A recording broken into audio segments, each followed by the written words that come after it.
ಇದೊಂದು ಜನಾಂದೋಲನ ಇವತ್ತು ಕಾರ್ಕಳದಿಂದ ಆರಂಭ ಆಗಿದೆ. ಈ ಜನಾಂದೋಲನವನ್ನು ಎಲ್ಲ ವಿಧಾನಸಭಾ ಕ್ಷೇತ್ರಗಳ ತನಕವೂ ಕೂಡ ನಾವು ತೆಗೆದುಕೊಂಡು ಹೋಗ್ತೇವೆ. ಇದರಲ್ಲಿ ರಾಜಕಾರಣಕ್ಕಿಂತ ಹೆಚ್ಚಾಗಿ ಜನರ ಸಮಸ್ಯೆಗಳು. ಈ ಸರ್ಕಾರ ಜನರ ಸಮಸ್ಯೆಗಳಿಗೆ ಸ್ಪಂದಿಸದೆ ಪಲಾಯನವನ್ನು ಮಾಡ್ತಾ ಕಾಲಹರಣವನ್ನು ಇವತ್ತು ಈ ಸರ್ಕಾರ ಮಾಡ್ತಾ ಇದೆ. ಆ ಹಿನ್ನೆಲೆಯಲ್ಲಿ ನಾವು ಇವತ್ತು ಕಾರ್ಕಳದಿಂದ ಜನಾಂದೋಲನವನ್ನು ಆರಂಭ ಮಾಡಿದ್ದೇವೆ. ಆರಂಭದಿಂದ ಉಡುಪಿ ಜಿಲ್ಲೆಯಿಂದ ಇದನ್ನು ತೆಗೆದುಕೊಂಡಿದ್ದೇವೆ. ನಂತರ ಎಲ್ಲ ಜಿಲ್ಲೆಗಳಿಗೂ ಕೂಡ ಈ ಹೋರಾಟವನ್ನು, ಈ ಜನಾಂದೋಲನವನ್ನು ವಿಸ್ತರಿಸ್ತೇವೆ. ಯಾವುದೇ ಕಾರಣಕ್ಕೂ ಬಡವರ BPL ಕಾರ್ಡನ್ನು ರದ್ದಾಗಲಿಕ್ಕೆ BJP ಬಿಡೋದಿಲ್ಲ. ಬಗರುಕುಂ ಸಮಿತಿಯ ಮುಂದೆ ಬರದಲೇ ಕಂದಾಯ ಇಲಾಖೆ ಅಧಿಕಾರಿಗಳೇ ನೇರವಾಗಿ ಅರ್ಜಿಗಳನ್ನು ತಿರಸ್ಕಾರ ಮಾಡಲಿಕ್ಕೂ ಕೂಡ BJP ವಿರೋಧವನ್ನು ಮಾಡುತ್ತೆ, ಬಿಡೋದಿಲ್ಲ. ನಮ್ಮ ಕರಾವಳಿಯ ವಿರೋಧಿ ನೀತಿಯನ್ನು ಈ ಸರ್ಕಾರ ಏನು ಅನುಸರಿಸ್ತಾ ಇದೆ ಅದನ್ನು ಖಂಡಿಸಿ ನಾಡಿದ್ದಿನ ಬಜೆಟ್ ಅಧಿವೇಶನದಲ್ಲಿ ನಾವು 12 ಜನ ಶಾಸಕರು ಬಹಳ ದೊಡ್ಡ ಪ್ರಮಾಣದಲ್ಲಿ ಗಟ್ಟಿ ಧ್ವನಿಯನ್ನು ಎತ್ತುತ್ತೇವೆ. ಚುನಾವಣೆಗಳು ಬಂದಿದ್ದರಿಂದ ಸ್ವಲ್ಪ ತಡ ಆಯಿತು. ಆಗ ನಮಗೆ ಬೆಳಗಾವಿ ಅಧಿವೇಶನದ ಸಂದರ್ಭದಲ್ಲಿ ಮುಖ್ಯಮಂತ್ರಿಗಳು ಹೇಳಿದರು ಸ್ವತಃ ನಾವು ಎಲ್ಲ ಶಾಸಕರಿಗೆ ಅನುದಾನಗಳನ್ನು ಕೊಡ್ತೇವೆ ಅಂತ. ಅದು ಮರೀಚಿಕೆ ಆಗಿದೆ. ನಾವು ಬಜೆಟ್ ಅಧಿವೇಶನದಲ್ಲಿ 12 ಶಾಸಕರು ಕರಾವಳಿಯ ವಿಷಯಗಳನ್ನು ಚರ್ಚೆ ಮಾಡಬೇಕು ಅಂತ ಈಗಾಗಲೇ ಯೋಚನೆ ಮಾಡಿದ್ದಾರೆ.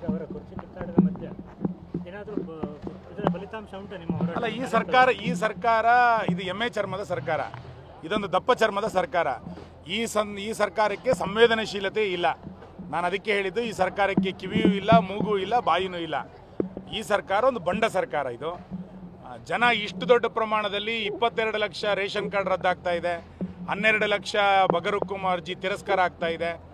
ನಮ್ಮ ಜಿಲ್ಲೆಯಲ್ಲಿ ಏಕವಿನ್ಯಾಸಕ್ಕೆ ಸಾವಿರಾರು ಅರ್ಜಿಗಳು ಪೆಂಡಿಂಗ್ ಇದೆ.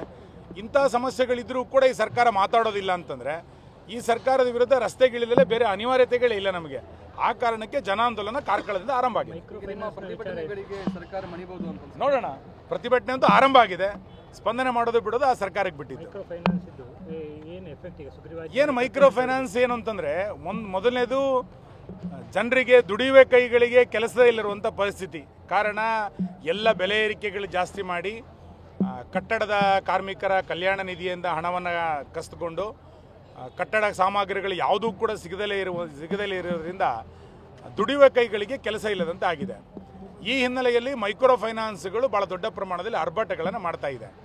ಈ ಸರ್ಕಾರ ದುಡಿಯುವ ಕೈಗಳಿಗೆ ಕೆಲಸವನ್ನೂ ಕೊಡ್ತಾ ಇಲ್ಲ, ಮೈಕ್ರೋ ಫೈನಾನ್ಸನ್ನು ಕಡಿವಾಣ ಹಾಕ್ಲಿಕ್ಕೂ ಕೂಡ ಇಚ್ಛಾಶಕ್ತಿಯನ್ನು ಈ ಸರ್ಕಾರ ತೋರಿಸ್ತಾ ಇದೆ. ಮುಂದೆ ಎಲ್ಲಿ ಪ್ರತಿಭಟನೆ ಮಾಡಬೇಕು ಅಂತ ಈಗ ನಮ್ಮ ಜಿಲ್ಲೆಯಲ್ಲಿ ಪ್ರಾರಂಭ ಮಾಡಿದ್ದೇವೆ. ಇವತ್ತು ಕಾರ್ಕಳದಿಂದ ಆಗಿದೆ. ಮುಂದಿನ ವಾರ ಬೇರೆ ತಾಲೂಕಿನಲ್ಲೂ ಕೂಡ ಮಾಡಬೇಕು ನಿಶ್ಚಯ ಮಾಡಿದ್ದೇವೆ. ಕುಂದಾಪುರ, ಬೈಂದೂರು, ಕಾಪು ಮತ್ತು ಉಡುಪಿಯಲ್ಲಿ ಮಾಡ್ತೇವೆ. ನಂತರ ಇದನ್ನು ರಾಜ್ಯಕ್ಕೆ ವಿಸ್ತರಿಸ್ತೇವೆ.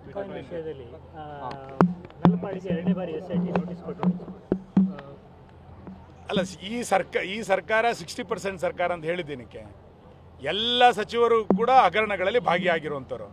ಕಾಂಗ್ರೆಸ್ ಕಾರ್ಯಕರ್ತರು ಬ್ರೋಕರ್ಗಳಾಗಿ ಕೆಲಸ ಕಾರ್ಯಗಳನ್ನು ಮಾಡ್ತಾ ಇರುವಂಥವ್ರು. ಯೂತ್ ಕಾಂಗ್ರೆಸ್ಸಿನ ಅಧ್ಯಕ್ಷ ಬಿಟ್ಕಾಯಿನಲ್ಲಿ ಇದ್ದಾರೆ ಅಂತಂದರೆ ಇವತ್ತು ಯಾಕೆ ಬಂಧನ ಮಾಡಲಿಲ್ಲ, ಯಾಕೆ ತೀವ್ರ ವಿಚಾರಣೆಯನ್ನು ಮಾಡಲಿಲ್ಲ?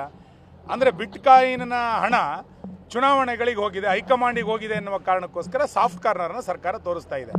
ಬಿಟ್ಕಾಯಿನ ಹಣ ಅಬ್ಕಾರಿ ಇಲಾಖೆಯಲ್ಲಾದಂಥ ಭ್ರಷ್ಟಾಚಾರದ ಹಣ ಮಹಾರಾಷ್ಟ್ರ ಚುನಾವಣೆಗೆ, ಡೆಲ್ಲಿ ಚುನಾವಣೆಗೆ, ಲೋಕಸಭಾ ಚುನಾವಣೆಗೆ ಬಳಕೆ ಆಗಿದ್ದರಿಂದ ಸರ್ಕಾರ ಇವತ್ತು ಭಾಳ ಸಾಫ್ಟ್ ಕಾರ್ನರನ್ನು ತೋರಿಸ್ತಾ ಇದೆ.